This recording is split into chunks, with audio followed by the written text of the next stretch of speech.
A new city report shows which Muni lines have the biggest crime problems. The #1 offender, the 14 Mission. Second place is the 9X, the Bayshore Express. And in third place, this line right here, the 38 Geary.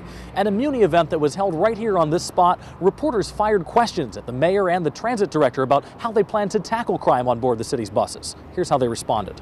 While our trend overall with crime is heading downward, no crime is acceptable on this system.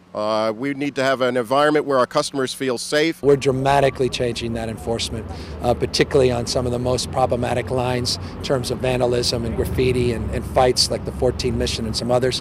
And you're going to see a lot more uniformed police officers. The past practice has been a deployment across the city, trying to make sure that we had an officer riding on Muni at some point during their shift. The resources aren't there to do that. I think the resources are better utilized when you position them where you see not necessarily crimes, but activity that leads to crimes. You can note that on the 14 Mission during the month of October, on Wednesdays, at particular hours, there's been historically a trend of higher violence. So instead of waiting for that and reacting to that, you put more folks out there in anticipation of that. And as a consequence, you reduce the likelihood of that crime occurring. Now, the mayor and transit director say when they talk about crime, they're not always talking about violence. In fact, more often they're talking about things like vandalism and fare evasion, both crimes that cost a lot of money to a bus system that's already struggling to pay its bills.